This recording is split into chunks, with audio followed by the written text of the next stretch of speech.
Hay juegos que se salen de las manos. Desactiva este maldito aparato ya mismo. ¿Qué?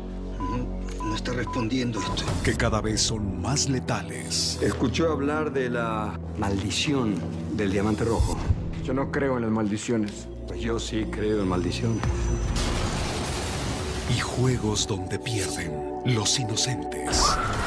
Reina de Corazones. Esta noche, 8/7 Centro en Telemundo.